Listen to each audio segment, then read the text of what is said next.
साबुदाणा वडा तर नेहमीच बनवतो, पण या एकादशीला बनवा हा मस्त खमंग कुरकुरीत असा वडा. त्याच्यासोबत एक छान खमंग चटपटीत अशी चटणी, जी बनवायला अतिशय सोपी आहे. इथे मिक्सर जारमध्ये घ्यायचं आहे एक मोठी वाटी इतकं की भगर म्हणजेच वरईचे तांदूळ आणि 2 मोठे चमचे इतका साबुदाणा. याला आपल्याला वाटून घ्यायचं आहे. एकीकडे एका कढईत घ्यायचं आहे 2 वाट्या इतकं पाणी. ज्या वाटीनी वरई मोजून घेतली आहे त्याच वाटीनी मी पाणी घेतलं आहे. 2 वाट्या भरून पाणी घालायचं आहे. घालायचे थोडेसे जिरे, साधारण अर्धा छोटा चमचा इतके जिरे घालणार आहे, चवीपुरतं मीठ आणि एक मोठा चमचा इतकं तेल. आता या पाण्याला उकळी येऊ द्यायची आहे. उकळी आल्यावर गॅस बारीक करायचा आहे आणि वाटून घेतलेलं भगरीचं मिश्रण ह्याच्यात व्यवस्थित मिक्स करून घ्यायचं आहे. याला चांगलं व्यवस्थित मिक्स करायचं आहे. कुठेही गुठळ्या राहता कामा नये. व्यवस्थित एकजीव झालं की याला एक 5 मिनटं वाफ काढायची आहे आणि वाफ काढून झालं की याला एका परातीत काढून घ्यायचं आहे. हे मिश्रण हलकं थंड होऊ द्यायचं आहे. हलकं कोमट झालं की याच्यात घालायचं आहे उकडून घेतलेले बटाटे.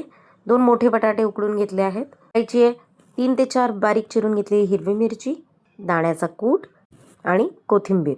घालायचं आहे थोडंसं मीठ.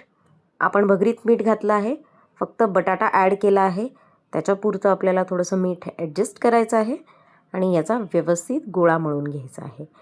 हा लगेच गोळा मळला जातो. थोडासा पाण्याचा हात लावून याचा छान गोळा झालेला आहे. असे गोळ्याचे छोटे छोटे गोळे करून घ्यायचे आहेत आणि आवडत्या आकारात तुम्ही याचे वडे बनवू शकता.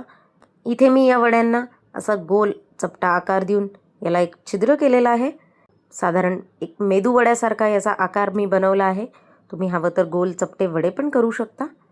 इकडे मी एक भांड्यात पाणी गरम करायला ठेवलं होतं. आता हे बनवलेले वडे सगळे तेल लावून ताटात मी वाफवून घेणार आहे. तोपर्यंत इकडे बनवूया एक चटणी, ज्याच्यासाठी इथे मी घेतले आहेत शेंगदाणे. मी भाजलेले शेंगदाणे घेतले, तुम्ही कच्चे पण घेऊ शकता.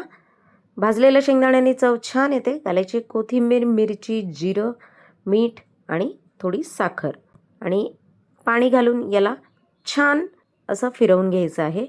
हे बघा, याचा कलर आणि चव दोन्ही खूप मस्त येतं. आता एकीकडे इथे हे माझे वडे जे मी वाफवायला ठेवले आहेत ते 15 मिनटं छान वाफून झालेले आहेत. आता या वड्यांना प्लेटमध्ये थंड होऊ द्यायचं आहे. इकडे तेल पण गरम झालं आहे, माझे वडे पण थंड झाले आहेत.